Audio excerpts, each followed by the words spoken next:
ఆయన ఎలా అన్నారు, పాయింట్ అదే అని చెప్పేసి నేను ఇవాళ ఈ క్వశ్చన్ రేజ్ చేసింది కూడా. పట్టాభి గారు, ఇప్పుడు ఇది రోడ్డున పడ్డ పార్టీ, ఏమాత్రం గ్రౌండ్ లేకుండా రోడ్డు మీద పడి నానా అల్లరి చేస్తున్న పార్టీ, ఆ పార్టీ చెప్తున్నది అబద్ధాలు, ఆ పార్టీ చేస్తున్నది ఒక పెద్ద కుట్ర అంటూ స్వయంగా టీచర్లే వాళ్ళకు వ్యతిరేకంగా ధర్నా చేస్తున్నారు కదా.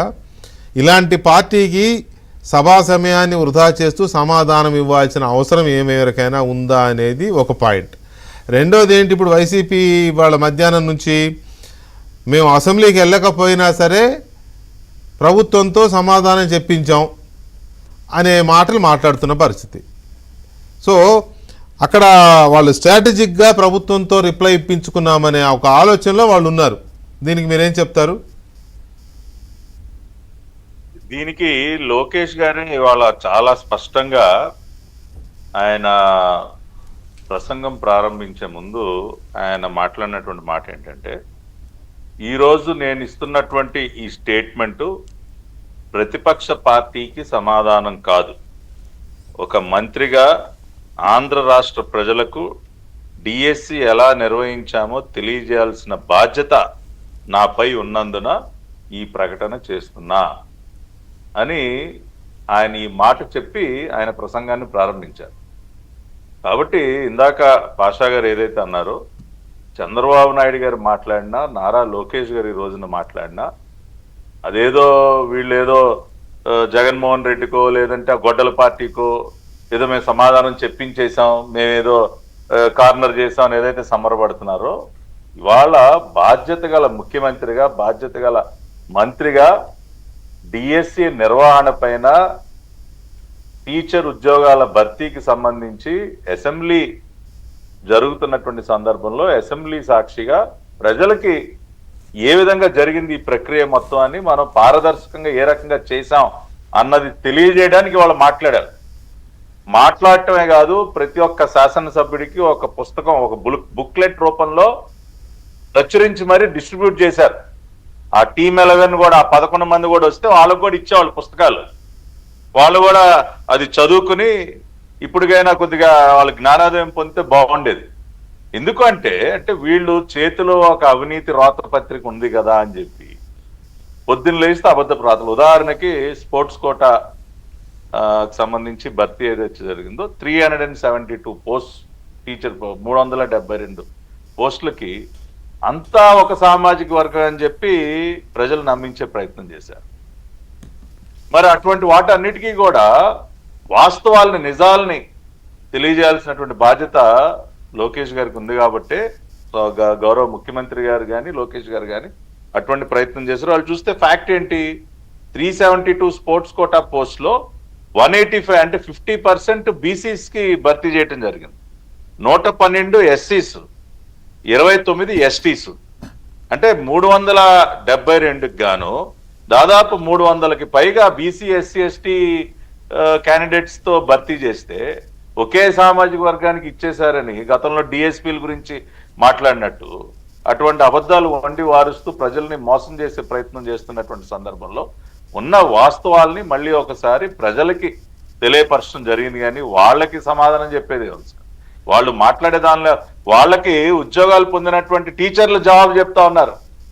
మొన్న కొండారెడ్డి బురుజైనా, నిన్న అంబేద్కర్ విగ్రహం దగ్గరైనా వాళ్ళకి జవాబు టీచర్లే చెప్తా ఉన్నారు. సార్, ఎందుకే మమ్మల్ని ఇంకా క్షోభ పెడతారు? 5 సంవత్సరాలు మమ్మల్ని మోసం చేశారు, డిఎస్సి పేరుతో మా జీవితాలతో ఆడుకున్నారు, ఇంకా మీ కడుపు మంట చల్లారలేదా అని చెప్పి వాళ్ళు జవాబు చెప్తా ఉన్నారు. ఇవాళ మాట్లాడుతున్నటువంటి ఆ టీచర్లు, ఉద్యోగాలు పొందినటువంటి ఆ టీచర్లు మహమ్మద్ అలీకి జవాబు చెప్పమనండి, లేదంటే ప్రవీణ్ కుమార్ ఎన్టీఆర్ జిల్లా నుంచి, చంద్రశేఖర్ గుంటూరు నుంచి, శ్వేత అనే మహిళ 16,000 మందికి చెప్పమనండి. 16,000 మంది, అదే కొంతమంది 16,000 కుటుంబాలకు చెప్పమనండి. 16,000 కుటుంబాలకి వాళ్ళని జవాబు చెప్పమనండి. సార్, ఇవాళ శాసన మండలి సాక్షిగా పోనీ అసెంబ్లీకి ఎలాగో రావట్లా, చెప్పమనండి, కౌన్సిల్లో చెప్పమనండి. వాళ్ళు అడుగుతున్నారు ప్రశ్నలు, ఆ ప్రశ్నలకు జవాబు చెప్పమనండి. మీరు చేయలేనటువంటి పని అత్యంత పారదర్శకంగా ఒక ప్రభుత్వం అసలు కాదు. ఇప్పుడు ఆ 16,000 మందికి హౌస్లో సమాధానం చెప్పడం కాదు, ఆ ర్యాలీలు జరుగుతున్న దగ్గరికి వెళ్ళి పెద్ద నాయకులే కదా వీళ్ళంతా, బ్రహ్మాండమైన మాస్ పుల్లర్స్ ఉన్నారు కదా, అక్కడికే వెళ్ళి మీరు అనవసరంగా ర్యాలీ చేస్తున్నారు మాకు వ్యతిరేకంగా, ఇగో ఇది అని చెప్పి వాళ్ళకి చెప్తే వాళ్ళు వీళ్ళకి వివరణ ఇస్తారో వీళ్ళు వాళ్ళకి వివరణ ఇస్తారో తెలిసిపోతుంది కదా అక్కడే. గుడ్లు పడతాయి. ఏం పడతాయి? గుడ్లు. పశ్చిమ బెంగాల్ లాగానా? పశ్చిమ బెంగాల్ లాగా ఇక్కడ అమరావతికి వెళ్తే పడ్డాయి కదా గుడ్లు. సరే, ఇప్పుడు బెంగాల్ ఫేమస్ కదా ఈ రకమైన గుడ్లు దానికి. 60 సంవత్సరాలు 50 సంవత్సరాలు 60 సంవత్సరాలు దాటినటువంటి జెన్జీల్ని రోడ్ల మీద టెంట్లు వేసి కూర్చోబెట్టి ఆ డ్రామాలు ఆడే కంటే మీరు అన్నట్టు ఆ పని ఏదో చేస్తే అక్కడే తేలిపోతుంది కదా. అంతే కదా, వాళ్ళు వీళ్ళకన్నా వివరిస్తారు. పోనీ వీళ్ళు వాళ్ళనే బాబు లేదు లేదు మీరు మీ ఉద్యోగాలు తప్పుగా కొట్టేశారు, మీరు పరీక్షలు అవకతవకలు జరిగినాయి, మీరు చేసిన పరీక్షలన్నీ మీరు తప్పు రాశారు, మీరు కొనుక్కున్నారు లేదా ఇంకోటి చేశారంటే వాళ్ళు ఎలా సమాధానం చెప్పాలో అలా సమాధానం చెప్తారు. ఇక ఒక క్యాండిడేట్ చెప్తా ఉన్నాడు, వీళ్ళు ఏదో కొనుక్కున్నారు డబ్బులు ఇచ్చి అంటే, అవును మేము కొన్నాము, డబ్బులు ఇచ్చే కొన్నాము, 750 రూపాయలు అప్లికేషన్ కొన్నాం డబ్బులు ఇచ్చి అంతే మరి అని చాలా చక్కగా మాట్లాడారు సార్.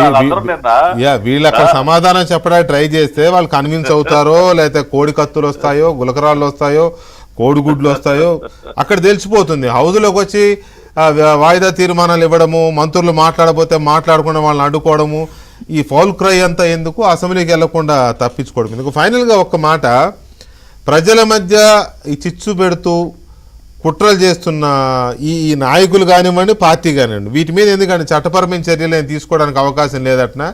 ఎందుకంటే అక్కడ అభ్యర్థులను రెచ్చగొడుతున్నారు, టీచర్స్ని రెచ్చగొడుతున్నారు, జరగని దాన్ని జరిగినట్టుగా ప్రచారం చేస్తూ కుట్ర చేస్తున్నారని మీ ప్రభుత్వమే ఆరోపిస్తుంది కదా.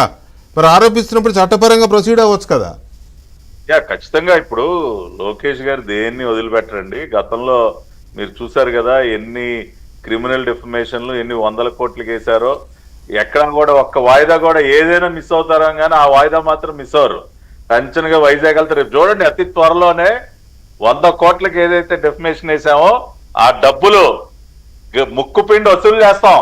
ఆ అవినీతి రోత పత్రిక దగ్గర నుంచి అయిపోయింది, మొత్తం ఫైనలైజేషన్కి వచ్చేసింది. కడతారు, చచ్చినట్టు కడతారు. ఇంకెక్కడికి ఎప్పీలకి వెళ్ళినా సరే ముందు 50% కట్టెళ్ళాలి. కాబట్టి ఎవరిని వదిలిపెట్టేది లేదు సార్.